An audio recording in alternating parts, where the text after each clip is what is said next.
Yo creo que casi todo el mundo disfruta viendo una película que gira en torno a un juicio. Nos encanta ver a los abogados y a la fiscalía debatir en una corte, sobre todo cuando la persona que está en el estrado está mintiendo y su falsedad queda expuesta a través de una serie de preguntas hábilmente diseñadas para llevarlo a contradecirse en su propio testimonio. Yo no sé ustedes, pero a mí me encantan esas escenas. Bueno, esto es básicamente lo que nosotros tenemos en el pasaje que vamos a estudiar en la mañana de hoy al reasumir nuestra serie de exposiciones en la carta del apóstol Pablo a los romanos. Pablo está actuando aquí como una especie de fiscal general para demostrar a los judíos a través de una serie de preguntas retóricas que ellos también necesitaban la salvación que el Evangelio ofrece. Si ustedes recuerdan, en el capítulo anterior de la carta, Romanos capítulo 1, Pablo había demostrado que los paganos estaban en problemas con la justicia de Dios porque habían desechado las evidencias que Él ha dejado de sí mismo en la creación. Aunque ellos no tengan Biblia en sus manos, el poder, la divinidad de Dios se aprecian con toda claridad a través de lo creado, dice Pablo, de manera que esos paganos que no conocen la Biblia no tienen excusa. Pues aunque conocían a Dios, dice Pablo, no le honraron como a Dios ni le dieron gracias, sino que se hicieron vanos en su razonamiento y su necio corazón fue entenebrecido. En otras palabras, la incredulidad de los incrédulos no es otra cosa que deshonestidad intelectual. Ellos se hacen el tonto. Ellos quieren hacer creer que no saben lo que saben acerca de la existencia de Dios. Pablo dice que ellos resisten intencionalmente lo que Dios revela de sí mismo en la creación, y esa deshonestidad intelectual produce como consecuencia una vida depravada, dice Pablo. Al final del capítulo 1 de Romanos, Pablo da una lista de pecados horribles que vienen como consecuencia de esa deshonestidad intelectual, de haber resistido con injusticia la verdad. Cuando el hombre decide obviar las evidencias y echar a Dios a un lado, no solo se hace vano en su razonamiento, sino también depravado en su conducta. Ahora, ¿qué de los moralistas y religiosos?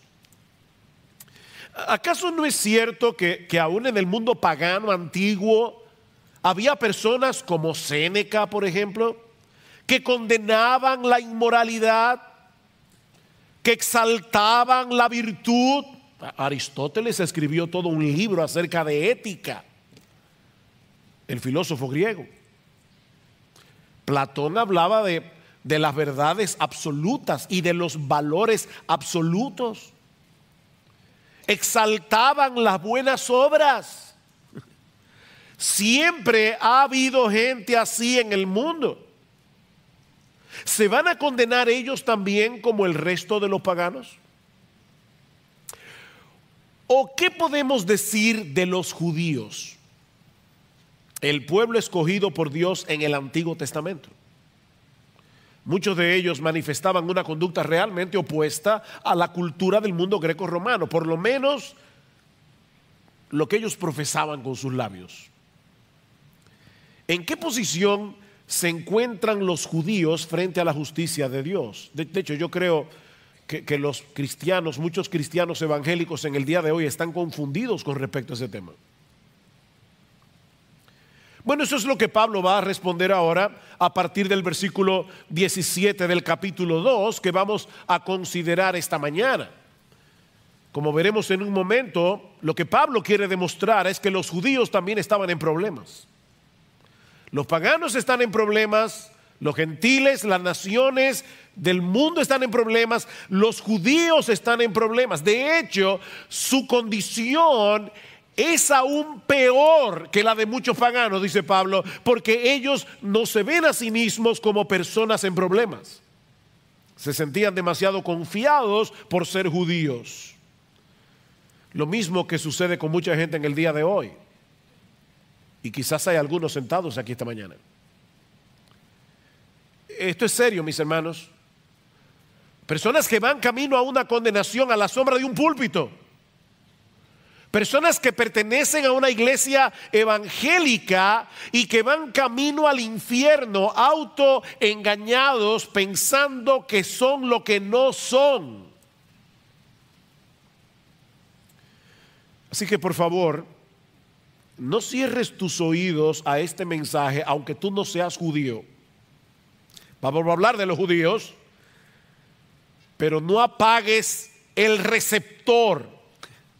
No lo apagues, pensando que Pablo está abordando un tema aquí que no tiene que ver con nosotros en el día de hoy, porque lo que Pablo señala de los judíos en este pasaje que vamos a estudiar de Romanos 2 es un problema bastante común. El problema del autoengaño. Mucha gente se engaña a sí mismo en lo que respecta a su verdadera condición espiritual. Y es por eso que nosotros encontramos tantas advertencias en el Nuevo Testamento con respecto al autoengaño. Yo creo que pocos pasajes del Nuevo Testamento son tan aterradores como las palabras del Señor Jesús en Mateo capítulo 7 versículo 21. No todo el que me dice Señor, Señor entrará en el reino de los cielos, sino el que hace la voluntad de mi Padre que está en los cielos. Muchos me dirán en aquel día, no pocos, Señor, Señor, no profetizamos en tu nombre y en tu nombre echamos fuera demonios. Y en tu nombre hicimos, otra vez, muchos milagros. ¿Ustedes se imaginan eso? Personas que profetizan, que aparentemente tienen la capacidad de echar fuera demonios, que hacen muchos milagros. Y Jesús les va a decir en el día del juicio, yo nunca os conocí. Nunca. Apartaos de mí, hacedores de maldad. Bueno, la pregunta que yo quiero responder en esta mañana es, ¿cómo podemos estar seguros tú y yo de que no vamos a estar en ese grupo? Sí, yo estoy predicando a los amigos que están de visita en el día de hoy, pero yo estoy predicándole a los miembros de Iglesia Bíblica del Señor Jesucristo. ¿Cómo podemos estar seguros tú y yo de que no vamos a estar en ese grupo? En ese grupo de personas que mueren con la convicción de que van a recibir un veredicto favorable en el tribunal de Dios para encontrarse con la triste realidad de que estaban engañados. Bueno, Pablo hace dos cosas en este pasaje para ayudarnos a responder esta pregunta tan importante. Primero, exponer la naturaleza del autoengaño y luego demoler el autoengaño. Exponer y demoler. Veamos en primer lugar cómo Pablo expone la naturaleza del autoengaño. Versículo 17. Pero si tú que llevas el nombre de judío y te apoyas en la ley, que te glorías en Dios y que conoces su voluntad, que apruebas las cosas que son esenciales, siendo instruido por la ley y te confías en que eres guía de los ciegos, luz de los que están en tinieblas, instructor de los necios, maestros de los faltos de madurez, que tienes en la ley la expresión misma del conocimiento y de la verdad. Wow. Qué descripción del judío. Y no olviden que Pablo era judío. Hoy día hay un sentimiento antisemita en el mundo. No, este pasaje no es antisemita, porque Pablo era semita. Pablo era judío. Y él está enumerando aquí varios de los privilegios que poseían los judíos por el hecho de ser judíos. Y saben que cada uno de ellos era real. Hay personas que creen disfrutar de privilegios que en realidad no les pertenecen, como los políticos, por ejemplo, que creen que ellos, por el hecho de estar en el gobierno, están por encima de la ley. Ellos creen que tienen ese privilegio y por eso hacen lo que hacen. Pero ese no es el caso aquí. Los judíos realmente disfrutaban de todos esos privilegios que ellos decían tener. A través de los siglos, los judíos han tenido que vivir con un estigma difícil, muy difícil. Han sido rechazados a través de toda la historia. Pero en los días de Pablo, la situación era muy diferente. Era un orgullo ser judío para el judío. De ahí el primer privilegio que Pablo señala en este pasaje, al referirse a este hombre imaginario con el que él está hablando, dice: pero tú que llevas el nombre de judío, y lo lleva como un honor, tú que llevas el nombre de judío. Ellos se gloriaban en el hecho de pertenecer a la nación escogida de Dios, de ser descendientes de Abraham, con el que Dios había hecho un pacto jurándole que Él sería su Dios y que ellos serían su pueblo. Tú llevas ese nombre con orgullo, dice Pablo, y te apoyas en la ley. Te apoyas en la ley, dice en el versículo 17. De todas las naciones de la tierra, solo a ellos Dios les había revelado la ley en el monte Sinaí por medio de Moisés. Y Pablo va a decir al inicio del capítulo 3 de Romanos que esa era una de las ventajas que tenían los judíos. A ellos se les había confiado la palabra de Dios. A ellos tenían profetas. En tercer lugar, dice Pablo, y te glorías en Dios. Y eso no es malo en sí mismo. Todo lo contrario. El profeta Jeremías dice en uno de los pasajes más conocidos de su libro, Jeremías capítulo 9, versículo 23, que el sabio no debe gloriarse en su sabiduría, ni el valiente debe gloriarse en su valentía, ni el rico debe gloriarse en sus riquezas, mas el que se gloría. Y yo creo que Pablo estaba pensando en ese texto cuando escribió Romanos: el que se gloría, gloríese de esto, de que me entiende y me conoce, pues yo soy el Señor, que hago misericordia, derecho y justicia en la tierra, porque en estas cosas me complazco, declara el Señor. Gloríese en el Señor.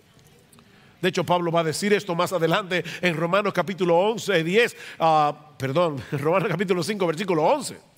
Pablo va a decir que los cristianos nos gloriamos en Dios. Así que no hay nada de malo en este gloriarse de los judíos.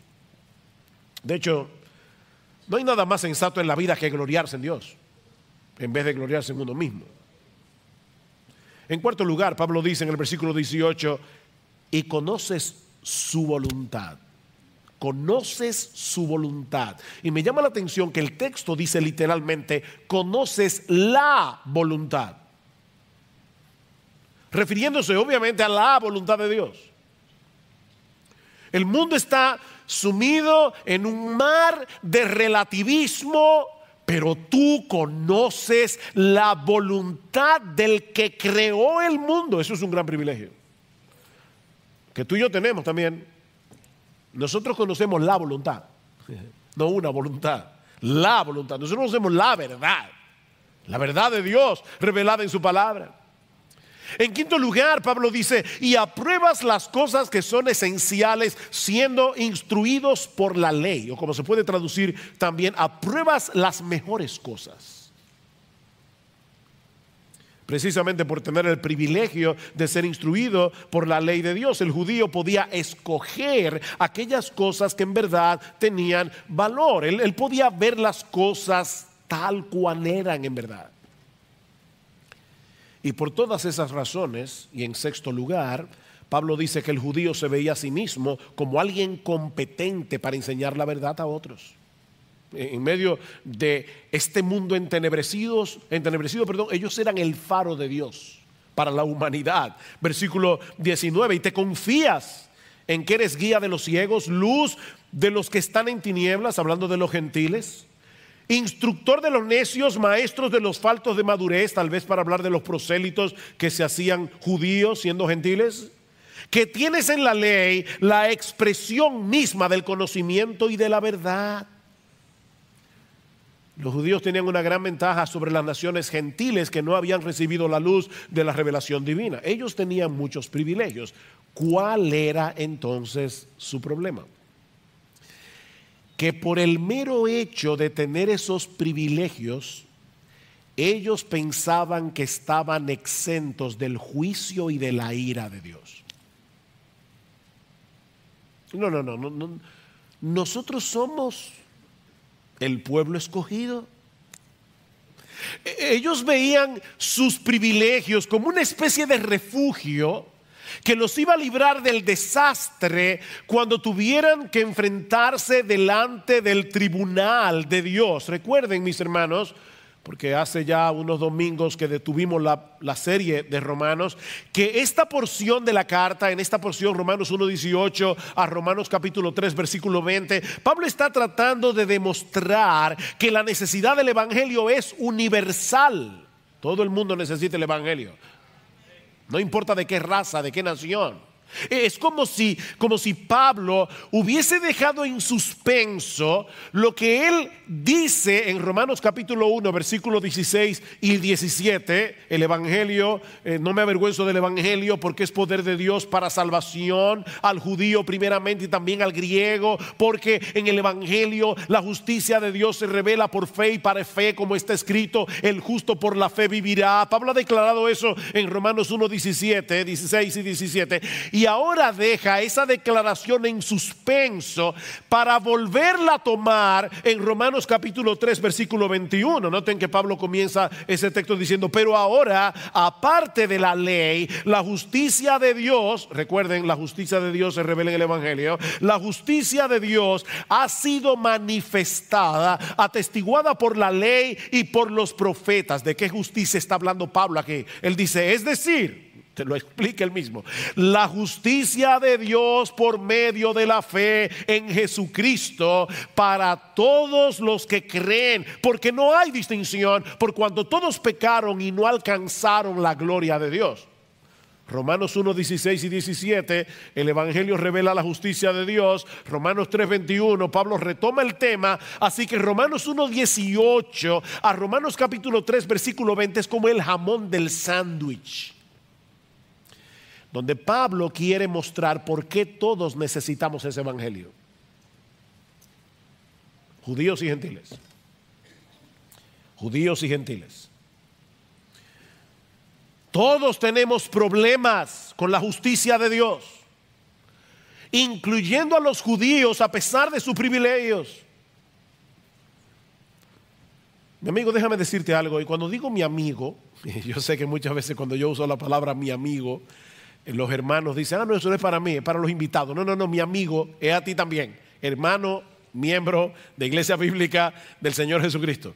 Déjame decirte algo, no descanses en privilegios si los tienes, privilegios espirituales, porque ninguno de ellos te librará en el día del juicio. Nadie será salvo por haber crecido en un hogar cristiano. Nadie será salvo por haber asistido durante años a una iglesia en la que se predica fielmente la palabra de Dios. Nadie será salvo por el hecho de tener buena doctrina, porque nadie se salva por su teología. Nadie va a llegar al cielo por causa de su confesión de fe. Señor, tú sabes que yo tenía la confesión de fe de Londres de 1689. Yo creí en la sana doctrina. Olvídate de eso. Yo me bauticé en Iglesia Bíblica del Señor Jesucristo. Olvídate de eso. Olvídate de eso. Olvida tus privilegios Y mucho menos confíes en tu, digo, es que tú crees que es un privilegio ser miembro de esta iglesia. Y mucho menos confíes en tu conducta moral. O que fuiste bautizado en cualquier iglesia, no importa la denominación que sea. Mira, ni siquiera confíes en tu esfuerzo por obedecer la ley de Dios. Porque nunca ha habido nadie aparte del Señor Jesucristo que haya podido cumplir esa ley perfectamente.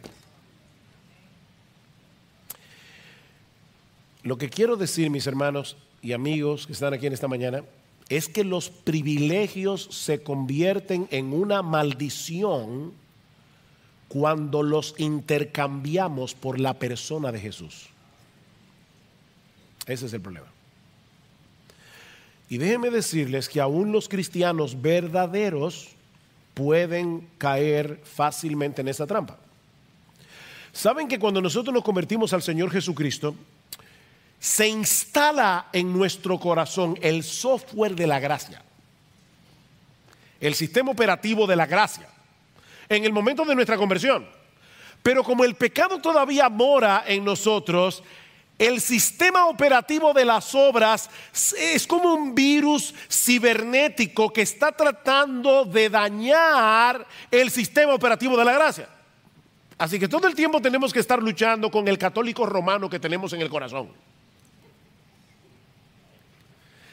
Tú y yo somos fariseos en recuperación.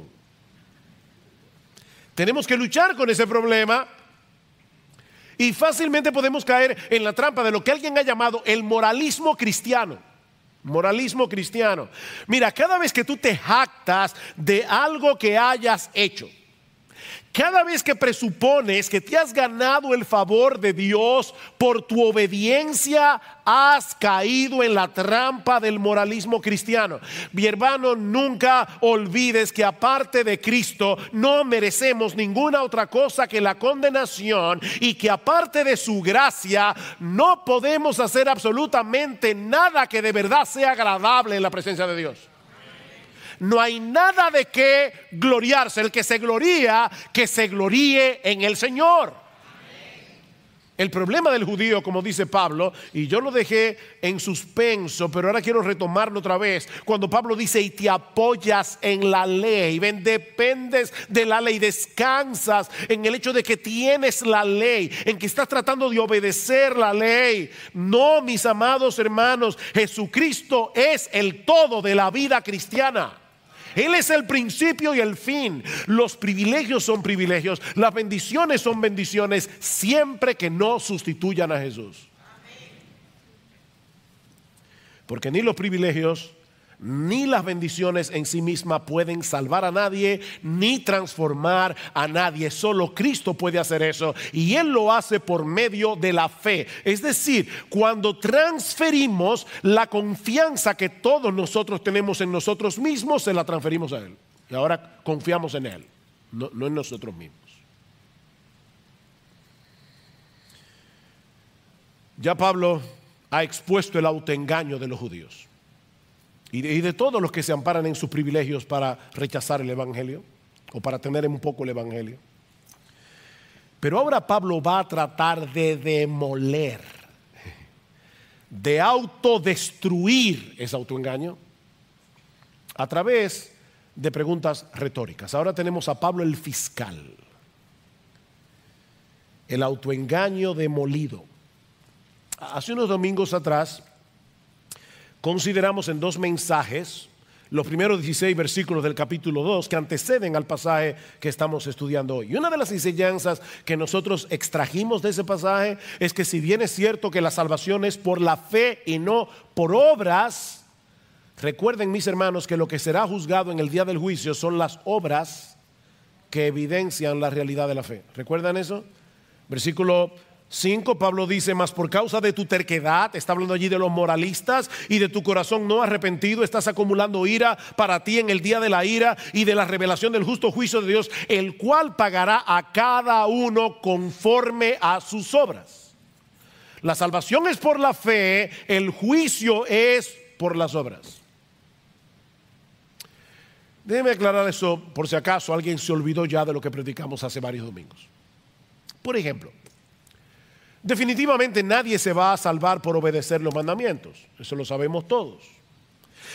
Pero todo aquel que ha sido salvado por Cristo, dice la misma carta a los romanos en Romanos 6, Romanos 7, Romanos 8, que todo aquel que es salvado por Cristo es capacitado por el Espíritu de Dios que ahora mora en nosotros para obedecer a Dios sinceramente, aunque nunca podamos hacerlo perfectamente. El que me ama, mi palabra guardará. ¿Recuerdan? Si me amáis, guardad mis mandamientos, dice el Señor en Juan capítulo 14. Esa obediencia movida por la gratitud, no por un deseo servil y temor de servil de que si yo no hago esto me va a partir un rayo. No. La obediencia movida por la gratitud, la obediencia movida por el deseo de que Dios sea glorificado en mi vida, es una evidencia de que somos salvos. Pero estos judíos de los que Pablo está hablando aquí y de todos los que son como ellos, se gloriaban en el hecho de tener la ley y de enseñársela a otros, pero al mismo tiempo ellos desobedecían esa ley de diversas maneras. Vean el versículo 21. Aquí comienza el fiscal, la fiscalía. Tú pues que enseñas a otro, ¿no te enseñas a ti mismo? ¡Pum! Primer misil. Miren, este es un pecado muy común. El decir a otros lo que deben hacer y con insistencia. Cuando nosotros mismos vivimos por estándares muy inferiores. Eso fue lo que el Señor Jesucristo señaló de los escribas y fariseos en su famoso discurso de Mateo 23. ¿Recuerdan lo que les dice el Señor? En la cátedra de Moisés se sientan los escribas y los fariseos. Así que todo lo que os digan que guardéis, guardadlo y hacedlo. Ellos enseñan la sana doctrina. Son ortodoxos en su enseñanza. Mas no hagáis conforme a sus obras, porque dicen y no hacen. Porque atan cargas pesadas y difíciles de llevar y las ponen sobre los hombros de los hombres, pero ellos ni con un dedo quieren moverlas. ¿Ven el problema? En otras palabras, ellos enseñan la doctrina correcta, pero son unos hipócritas. Porque no ponen en práctica las mismas cosas que ellos le dicen a otros que deben hacer. Hoy es el Día de los Padres. Lo siento, padres, pero déjenme decirles algo. Yo creo que los padres somos muy vulnerables a caer en ese pecado cuando instruimos a nuestros hijos. De verdad, piensa en todo lo que tú le demandas a tus hijos. Que obedezcan a la primera voz. ¿No es así? No, que me obedezcas, que me hagas caso. Sobre todo, que me honres porque soy tu papá. Y muy bien, los hijos deben aprender a obedecer, los hijos deben aprender a honrar a sus padres. Ahora yo te pregunto, y es una pregunta que me hago yo mismo también, es un autoexamen para todos. ¿Tenemos nosotros los padres esa misma diligencia para obedecer y honrar a nuestro Padre Celestial? Es muy fácil decirle a los hijos, haz esto, haz aquello. ¿Qué tan serio nosotros tomamos la lectura regular de la Biblia para aplicar en nuestras vidas las cosas que leemos en su palabra? Hay dos preguntas aquí. ¿Qué tan en serio tú tomas la lectura regular de la Biblia? Porque eso es escuchar a tu padre. Tú le dices a tus hijos, tú no le dices a tus hijos, oye, que me oigas. A veces tú le estás hablando a tus hijos y ellos están con un celular. ¿Ha pasado eso? Y tú le dices, no, apaga el celular y escúchame. Yo a veces me imagino a Dios diciendo lo mismo, que apague el celular ese y que me escuche.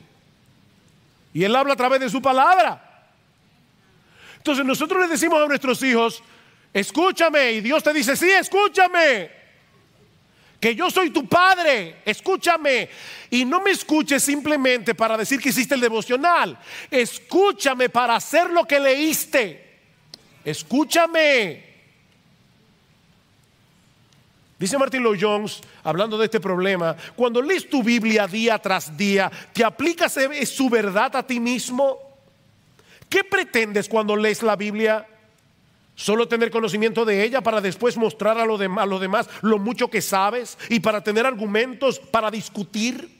¿O realmente quieres aplicar su verdad a ti mismo? Y ahora dice Martin Lloyd-Jones: mientras leas, háblate a ti mismo y dile a tu alma: esto es para mí.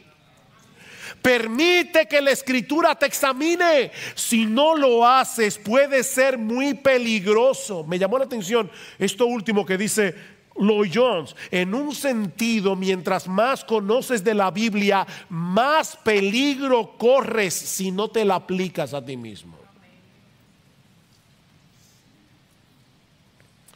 ¿Se dan cuenta que ese problema no era solo de los judíos? Antes de que intentemos aplicar la Biblia a otros, debemos comenzar con nosotros mismos. Pero estos judíos, en su hipocresía, se contentaban con tener la ley, enseñársela a los demás, aunque ellos mismos la desobedecían. Y Pablo da 3 ejemplos de esto. Versículo 21. Tú que predicas que no se debe robar, ¿robas? Usted ve, pastor, ahí sí yo me siento libre. Robar. Miren, hay que ser muy sinvergüenza para uno decir claramente que está a favor del robo. Todo el mundo pretende ser una persona honrada. Y yo creo que es una de las cosas que la gente más dice. Yo soy una persona honrada. Pero déjame decirte que hay muchas formas de robar. No declarar todos nuestros ingresos a la hora de pagar los impuestos es un robo. Es un robo al gobierno. Pastor, pero ellos son unos ladrones a veces y es un problema tuyo. La Biblia dice: pagad a todos lo que debéis, al que honra, honra, al que impuesto, impuesto. ¿Tú robas cuando tú te coges la hora del almuerzo y la extiendes más allá de lo que debes? Le estás robando a tu empleador porque él te está pagando para que tú hagas un trabajo. Y mucho menos si te pones a ver en Facebook cuando deberías estar trabajando. Tú estás robando. Cuando tú sobrevaloras el precio de una propiedad al momento de venderle, eso es robar. Cuando tú no ofrendas lo que tú deberías ofrendar de acuerdo a tus ingresos, tú le estás robando a Dios. Hay muchas formas de robar. Y eso por solo citar algunos ejemplos. ¿De verdad tú eres tan honrado como creías? Versículo 22. ¿Tú qué dices que no se debe adulterar? ¿Adulteras? Uy, ahí sí metió el cuchillo hondo. Todos nosotros sabemos que la Biblia prohíbe las relaciones extramaritales. Y quizás hay muchos aquí que puedan decir: mira, yo siempre he sido fiel a mi esposa, a mi esposo. Pero una de las cosas que el Señor nos hace ver en el Sermón del Monte es que ese mandamiento también es violentado cuando nosotros miramos a una mujer que no es la nuestra con ojo de lascivia y de codicia. Mateo 5:28. Cualquiera que mira a una mujer que no es la tuya para codiciarla, ya adulteró con ella en su corazón. Y en aquellos días no tenían que lidiar con la epidemia pornográfica con la que nosotros tenemos que bregar en el día de hoy. Casi cualquier persona tiene al alcance de su mano muchas maneras de cometer adulterio cibernético. Viendo en el internet, en el celular, lo que no debe ver, sin que nadie excepto Dios se dé cuenta. Y otra vez yo te pregunto: ¿tú sigues pensando de ti mismo que eres una persona tan intachable moralmente hablando y que no necesitas del evangelio? O sea, tú nunca has codiciado tener lo que otro tiene, ni nunca se te han ido los ojos detrás de una mujer que no es la tuya? Nunca. El tercer ejemplo que usa Pablo en el versículo 22 es un poco complicado, es más difícil de entender. Dice, ¿tú que abominas de los ídolos saqueas templos? Los judíos en el Antiguo Testamento tenían muchos problemas con la idolatría hasta que Dios los envió cautivos a Babilonia. A partir de ese momento, cuando los judíos salieron de Babilonia, salieron hastiados de los ídolos y nunca más tuvieron problemas con la idolatría en un sentido literal. Ellos abominaban a los ídolos, ellos se burlaban de los gentiles que adoraban estatuas, que adoraban pedazos de madera como si fueran dioses. Fíjense que Jesús nunca acusó a los fariseos ni a los judíos de su tiempo de ser idólatras. Pero al mismo tiempo hay documentos de la época que revelan que los judíos no eran tan estrictos a la hora de utilizar los metales preciosos provenientes de templos paganos que habían sido saqueados. Y ellos decían, bueno, un ídolo no es nada en el mundo. Qué bueno que se libraron de adorar esas estatuas, ahora me la están vendiendo a mí. Y ellos tomaban el oro y la plata de esos templos saqueados, a pesar de que Dios en Deuteronomio capítulo 7 versículo 25 había dicho explícitamente que las esculturas de los dioses paganos debían ser quemadas en el fuego. Dice, no codiciarás plata ni oro de ellas para tomarlos para ti, para que no tropieces en ello, pues es abominación a Jehová tu Dios. Y aparentemente es de eso que Pablo está hablando aquí.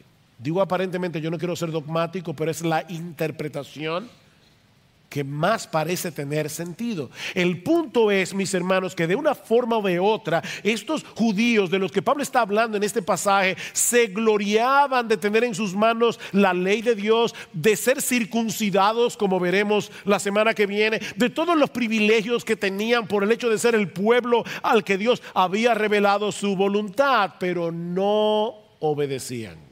Eran oidores olvidadizos. Mis hermanos, ¿de qué sirve tener la cabeza llena de conocimiento? ¿De qué sirve leer un montón de libros? ¿De qué sirve tener la cabeza llena de teología cuando no demostramos con nuestros hechos que realmente amamos a Dios y deseamos obedecer su palabra? Dice Pablo, tú que te jactas de la ley, versículo 23, violando la ley deshonras a Dios. ¿Se dan cuenta? Cuando violamos la ley de Dios, estamos deshonrando al Dios de la ley. Por eso cuando amamos la ley de Dios, estamos amando al Dios de la ley. Oh, cuánto amo yo tu ley. Fíjense que el salmista no dice cuánto amo yo la ley. Él no era un legalista. Es cuánto amo yo tu ley. Porque es tu ley, porque salió de tu corazón, porque revela lo que tú quieres para mí. Yo amo tu ley. Dice Pablo en Romanos capítulo 7. Yo me deleito en el hombre interior, en la ley de Dios. Yo me deleito en la ley de Dios. La ley es un deleite para mí. Es la voluntad de mi Padre que está en los cielos.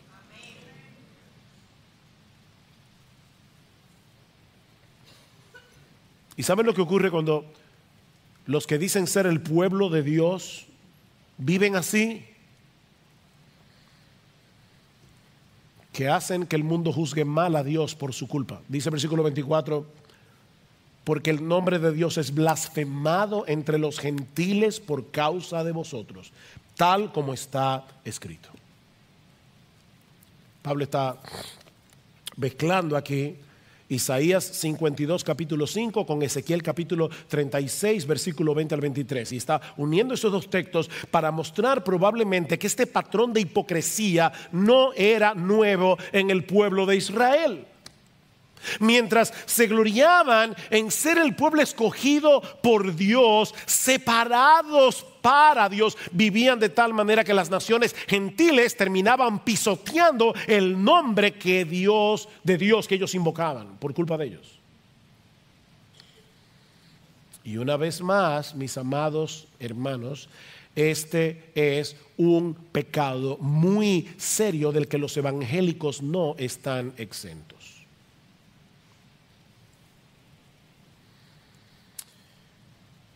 Otra vez dice Martin Lloyd-Jones, no podemos culpar al mundo incrédulo cuando juzga a Cristo y al cristianismo por lo que ven en los miembros de las iglesias. Después de todo, así como piensan los incrédulos, después de todo, ¿de qué sirve un Cristo que no transforma a nadie? Porque él dice ser cristiano y yo no veo su cristianismo en su conducta, en sus decisiones, en sus valores, cómo se visten. Déjame hacerte una pregunta. ¿Qué piensan acerca de Cristo las personas que te conocen íntimamente? Las personas que están a tu alrededor. Porque nosotros decimos que Él es un gran salvador, que nos ha salvado de nuestros pecados, nos ha rescatado. Ahora, ¿es eso evidente para ellos cuando te ven a ti o cuando me ven a mí? No porque vivamos una vida perfecta, sino porque vivimos una vida coherente. No es de perfección que estamos hablando aquí, es de coherencia. Es de coherencia. Aquel que ha sido salvado del pecado al precio de la muerte de su Salvador debería demostrarlo delante de todos, tomando en serio el pecado aun cuando peca. Porque los creyentes pecan. Y yo no sé si tú lo sabías. Pero el creyente toma el pecado en serio. Hasta cuando peca, el creyente debe ser reconocido porque es un hombre, es una mujer que vive una vida de arrepentimiento todo el tiempo. Y que sabe pedir perdón cuando se da cuenta de que su conducta pecaminosa ha afectado a alguien. Es una persona que se arrepiente delante de Dios y delante de los hombres. Toma el pecado en serio.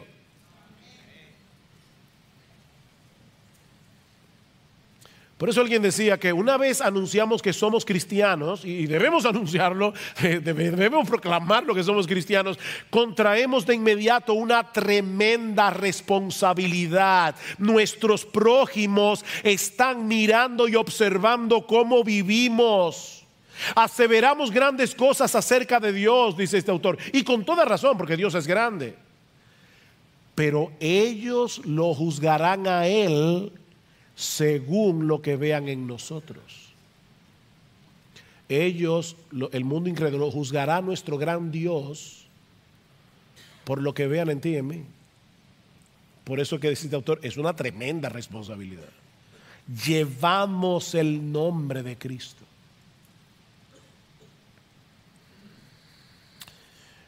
Ahora, yo me preguntaba cuando leí este pasaje esta semana y preparándome para predicar, decía, ¿y a dónde es que quiere llevarnos Pablo con este proceso de argumentación? Bueno, yo creo que una de las cosas a la que Pablo quiere llevarnos es a mostrarnos que los privilegios en sí mismos no nos servirán de nada cuando tengamos que presentarnos en el tribunal de Dios. De hecho, estrictamente hablando, esos privilegios que disfrutaban los judíos y que nosotros disfrutamos aún más, los colocaban en una condición más peligrosa que la de los gentiles, porque su conocimiento de la voluntad de Dios era muy superior. ¿Recuerdan las palabras de Jesús en Lucas capítulo 12, versículo 48?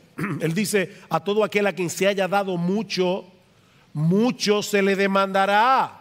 Y al que mucho se le haya confiado, más se le pedirá.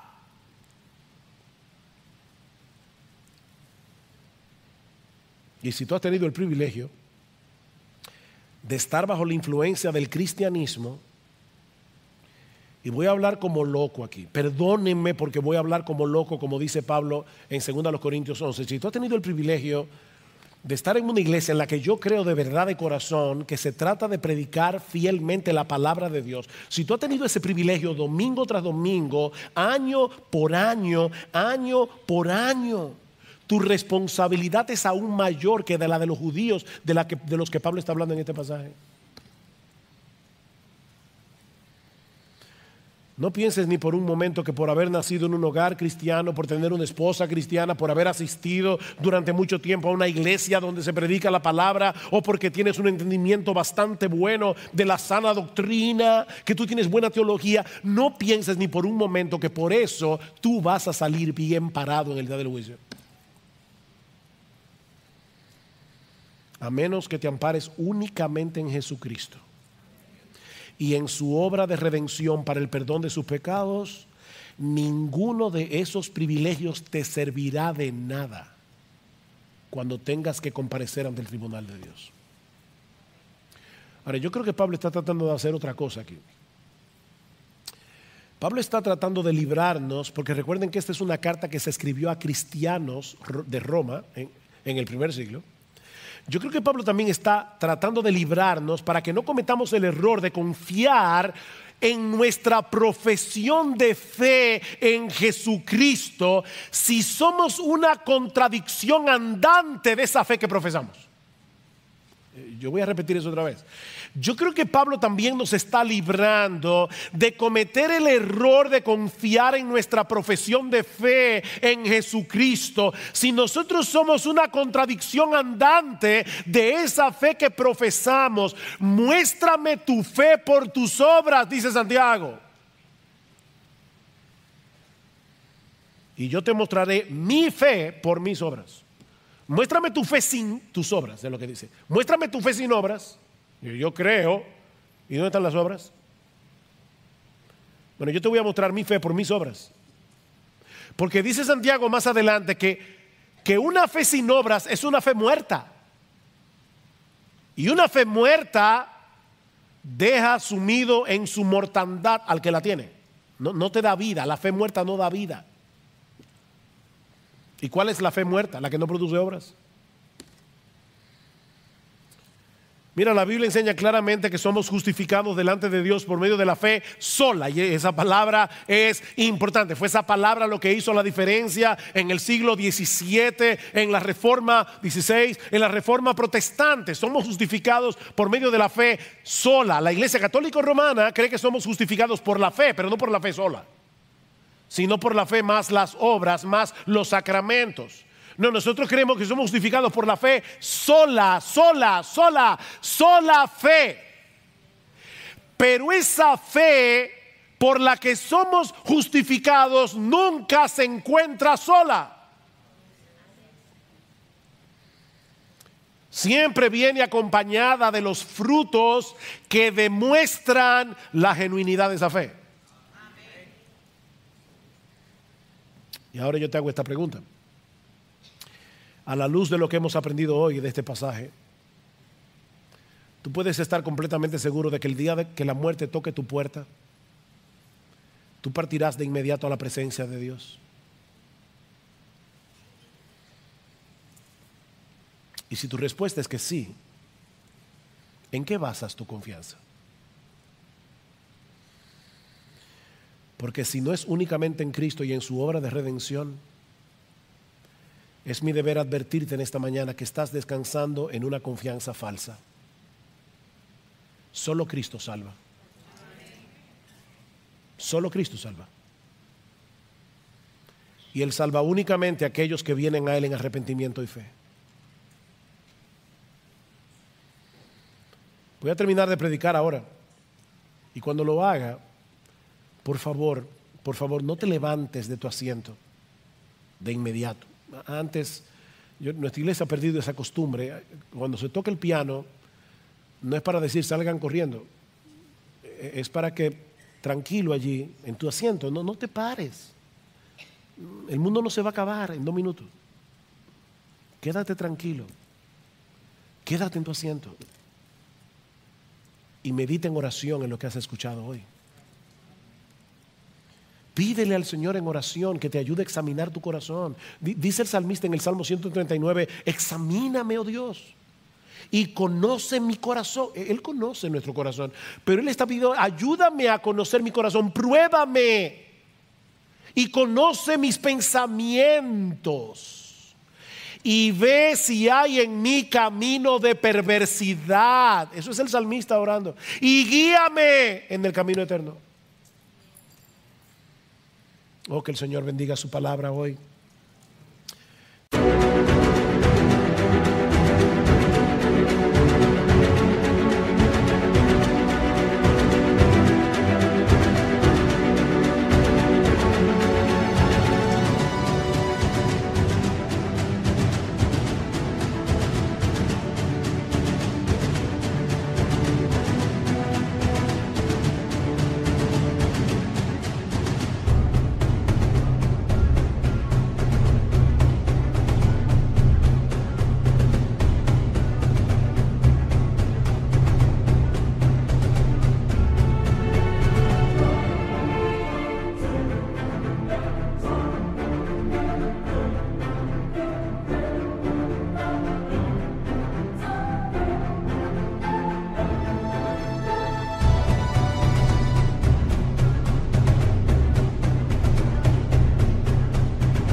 La sensibilidad y la objetividad que necesitamos para escudriñar nuestro corazón. Pero no te quedes ahí. No te quedes ahí. Los puritanos decían: por cada mirada que le des a tu pecado, mira 10 veces a la cruz. Una mirada al pecado, 10 veces mira a Jesús. Oh, mira a Cristo.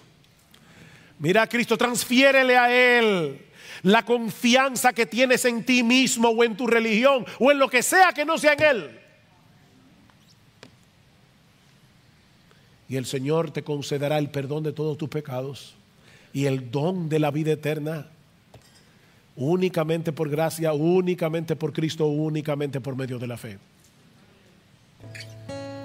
Que el Señor nos ayude.